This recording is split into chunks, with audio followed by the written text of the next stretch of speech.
Hello friends, income tax के cases की series में आज जो केस हम लोग डिस्कस करेंगे उस केस का नाम है डिगी 1 electronics private limited versus assistant commissioner of income tax.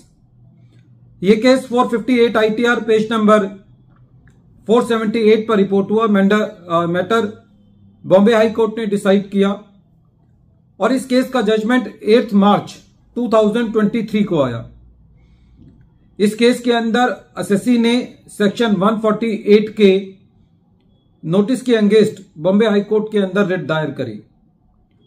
जैसा कि हम जानते हैं कि प्रेजेंट टाइम के अंदर जितने भी नोटिस आते हैं उन नोटिस के अंदर जो सेक्शन 148 को नोटिस इशू करने का जो हवाला दिया जाता है वो ये दिया जाता है कि डिपार्टमेंट के पास काफी सारी इंफॉर्मेशन ऐसी है इनसाइड पोर्टल के थ्रू,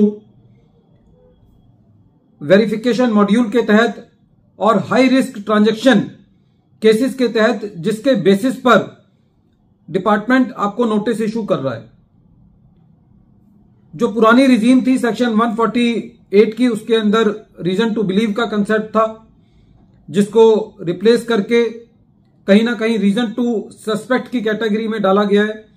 लेकिन जो अभी भी कोर्ट्स के डिसीजन आते हैं, कोर्ट्स का यह मानना है कि जो नोटिस इशू किए जाते हैं उन नोटिस को इशू करने में जो भी इंफॉर्मेशन डिपार्टमेंट के पास है उस इंफॉर्मेशन का एसएससी की इनकम एस्केपिंग असेसमेंट के साथ संबंध होना चाहिए। और नोटिस इशू करने से पहले ये डिपार्टमेंट की जिम्मेदारी है कि उस इंफॉर्मेशन का और एसएससी की इनकम एस्केपिंग असेसमेंट का एक लाइव लिंक बिठाना चाहिए डिपार्टमेंट को। यदि डिपार्टमेंट उससे पहले ये इंक्वायरी नहीं करता, इस लाइव लिंक को स्थापित नहीं करता, तो जो नोटिस सेक्शन 148 के अंदर इशू किया जा रहा है वो मान्य नहीं है। ये इस केस का निष्कर्ष है।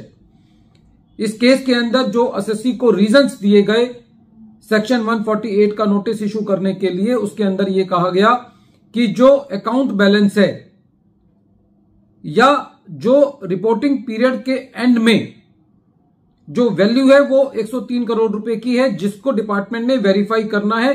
ये रीजंस एसएससी को दिए गए। अकाउंट बैलेंस और value at the end of the reporting period is 103.79 crore. SSC ने अपने सबमिशंस दिए, उन सबमिशंस को नहीं माना गया और एसएससी को सेक्शन 148 का नोटिस इशू कर दिया गया। एसएससी ने 148 के नोटिस के अगेंस्ट जो है वो बॉम्बे हाई कोर्ट के अंदर रिट दायर करी। एसएससी का यह कहना था कि जो नोटिस इशू किया गया है वो विदाउट रीजन टू बिलीव किया गया है और कोई लाइव लिंक नहीं है जो इंफॉर्मेशन डिपार्टमेंट के पास है और जो एसएससी की इनकम एस्केपिंग असेसमेंट को एलिज किया जा रहा है।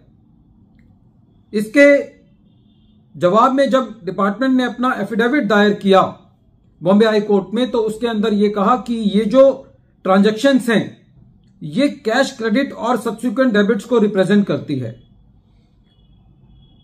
बॉम्बे हाई कोर्ट ने दोनों पक्षों को सुनने के बाद यह कहा कि जो क्रेडिट और डेबिट्स होते हैं वो किसी नेचर की ट्रांजैक्शंस को रिफ्लेक्ट नहीं करते और वो इनकम एस्केपिंग असेसमेंट को की तरफ कोई भी ऐसी लीड नहीं क्रिएट करते। खाली ये कहना कि कैश डेबिट है या कैश क्रेडिट है, उससे यह साबित नहीं होता कि एसएससी की इनकम एस्केपिंग असेसमेंट हुई है। और साथ ही साथ बॉम्बे हाई कोर्ट का यह कहना था कि जो डिपार्टमेंट ने एफिडेविट के अंदर बात कही है वो बात डिपार्टमेंट ने अपने रीजंस में नहीं कही। बॉम्बे हाई कोर्ट का यह कहना था कि जो डिपार्टमेंट ने नोटिस दिया है, रीजंस दिए हैं, उसके अंदर खुद यह बात लिखी है कि ये इंफॉर्मेशन को अभी वेरीफाई करना है, which needs to be verified, ये शब्द लिखे हुए हैं।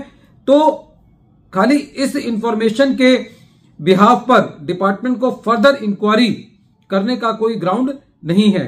और बॉम्बे हाई कोर्ट का यह कहना था कि जो डिसीजन है सुप्रीम कोर्ट का लखमानी मेहवाल दास में कि जो रीजन टू बिलीव है उसका एक रैशनल कनेक्शन होना चाहिए इंफॉर्मेशन के साथ, वो इस केस में स्थापित नहीं होता। एसएससी ने अपनी टैक्स ऑडिट रिपोर्ट फाइल की हुई है जिसके अंदर एसएससी ने अपनी 189 करोड़ की सेल भी दिखाई है और असेसी जो है वो इलेक्ट्रॉनिक्स बिजनेस के रिटेल बिजनेस में है, जिसके अंदर पूरे साल के अंदर यदि 189 करोड़ में से 11 करोड़ कैश डिपॉजिट होता है तो वो कोई ज्यादा नहीं है। बॉम्बे हाई कोर्ट का यह कहना था कि डिपार्टमेंट को नोटिस इशू करने से पहले प्रायर इंक्वायरी करनी चाहिए थी, और सारे फैक्ट्स एंड सर्कमस्टांसेस को देखते हुए ऐसा लगता है कि जो सेक्शन 151 के अंदर जो अप्रूवल दी गई है वो भी मैकेनिकल है। तो फ्रेंड्स, इस केस का जो निष्कर्ष है वो ये है कि डिपार्टमेंट जो नोटिस इशू करता है वो एक सिंपल, जिनके अंदर जो शब्द दिए होते हैं वो इनसाइड पोर्टल, वेरिफिकेशन मॉड्यूल या हाई वैल्यू ट्रांजैक्शंस का सहारा लेकर के एसएससी को नोटिस इशू कर दिया जाता है। तो इस केस से जो बात सामने निकल के आती है कि कोई भी इंफॉर्मेशन एक इनकम एस्केपिंग असेसमेंट की तरफ इशारा नहीं करती, और जब तक रीजन स्पेसिफिक नहीं है उन रीजंस का और उन नोटिस का कानून की नजर में कोई वैल्यू नहीं है।